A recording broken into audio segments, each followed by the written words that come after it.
the YouTube goal, subscription-wise, we're looking to get 30,000 subscribers within 3 weeks.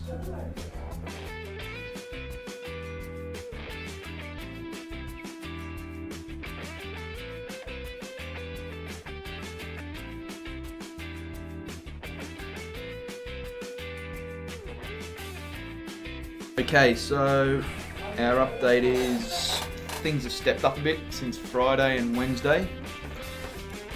We've done a bit more stuff on the website, automated a bit more stuff. The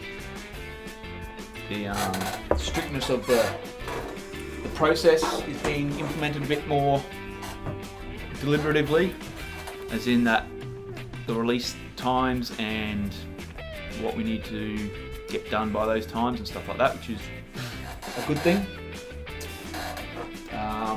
What else?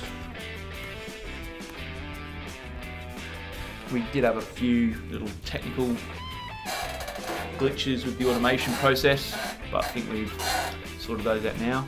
David might want to summarise that. I think our main problems were, as working a team in the Git repository, we weren't didn't quite segregate things enough, and there was a lot of like merge clashes and things like that. We implemented Git flow, so now we've got like a process where we can use to develop features independently and then integrate them in without clashing with everyone. And we've moved the repository now so it's open source, so people can view the changes we've done and submit pull requests. Yep. We're trying to aim for a bit more exposure on the YouTube channel. We're getting a few more hits on the website, which is good. So things are moving in the right direction, I suppose.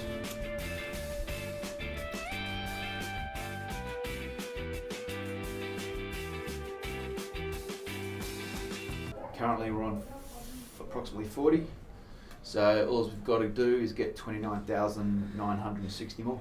Anything's possible. That's how I have to think about it, I guess, for now. How Josh would. So, anything's possible. Yeah, I think it's possible. We've just got to, if we get one person who's got a decent following to promote it a little bit, that can probably add a fair bit of momentum, and then who knows what could happen from there. So, we just have to come up with a plan and see if we can get someone to push it a bit for us. A lot of this stuff I had no experience with beforehand, so it's definitely given me an introduction to a real environment. Yep, same here. Working with David and Kian for 3 weeks, just listening to the conversations. You pick up a lot of stuff just by doing that, and being in this environment where we've set up an automation process. That's just something that I probably never even thought about as far as web development goes, and so it's just good to learn it in the context of a real sort of environment. So you kind of want to, whatever technical solution that you go with as a team, you want to be able to explain the merits, benefits, and the drawbacks of it, and you want to have your team, across that conversation, just in a general sense. So Jade or HTML? I assume Jade's not going to be difficult to learn. Sure. Well, that's a conversation for you to have, right? All I'm pointing to is the process of having the conversation, and you'll need to have that with Kian, obviously, and with Christian, all of you together, so that you can what you're looking for is what are the benefits of Jade versus HTML. What are the benefits of using one or the other in this project? And have that conversation, because you uncover all of this kind of stuff, right? Yeah. It makes your whole development process more robust, because there's no kind of unspoken, people don't have unspoken opinions about something or resistance to something or not understanding something. You get it all flat. Yeah, there was no unspoken, because there was no realisation that this would be an issue at that point. So I guess he didn't want to do his page in Jade. Mm-hmm. It wasn't a point that, well, the other pages aren't going to work in HTML because we've got to do whatever you just said we've got to do now. I was happy to use Jade just because this was like my opportunity to get some experience with it. In honesty, So does that mean no programs will have a job? well, I mean, mobile development might completely change again. That's definitely possible. You know, but I think probably the next biggest thing is going to be security. Almost everything is pointing towards security. Yeah. When you actually exploit an issue, then you understand it. What you're doing with security is enforcing a trust boundary. So for example, I walked into this office here, up the stairs, the door was wide open. You do not have a trust boundary for physical access to this office, or if you do, you're failing to enforce it. But that's the question. If I go to Josh and I say, do you care that people can walk in off the street into your office? And if he says no, that's great, maybe they want a job, then no problem, there's no vulnerability. But if he says no, we keep thousands of dollars in cash lying around and that's a problem, now you have a security issue. So it's impossible to define exactly what is and is not a security issue until you define a trust boundary. So what you're talking about there, some organizations will say there's a physical trust boundary. Data cannot leave this building. It cannot traverse the public internet or some other network.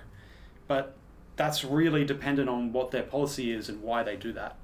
So I was down there exploring last night, and to me, that represents the interesting aspect of security. You were there under the covers looking at something that nobody else is seeing, finding weak points, finding access points that nobody else is aware of. And when you find a good one, the thrill you get from that is actually like really addictive. You want to find more and more and more. So it's a good thing for everybody to know about. You can do it as a career in its own right, and just a lot of my friends, all they do all day, every day is security work. But it's also an invaluable skill. Just like having spent a year as a technical writer, now I can write. That's never going to be a useless skill. And security is never going to be a useless skill either. So I would urge whatever path you're taking in this industry to get some knowledge of security. It's the kind of thing that an employer will, if you're going for a web development job and they're like, all right, whatever language you're into, Node.js or something, like, all right, so this guy's a basic Node.js developer. Looks like he's got a few sample apps that he's built, yeah. And this other guy is exactly the same, but he knows about security and he showed me some bug bounties that he got. The other one will get hired, no doubt.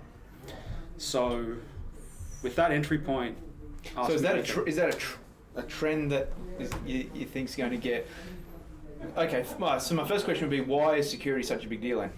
Right now. Okay, because it's as opposed to say 15 years ago or 10 years ago. Because we didn't get it, and also because the extent of what is handled by information systems that are exposed to the internet has grown so much.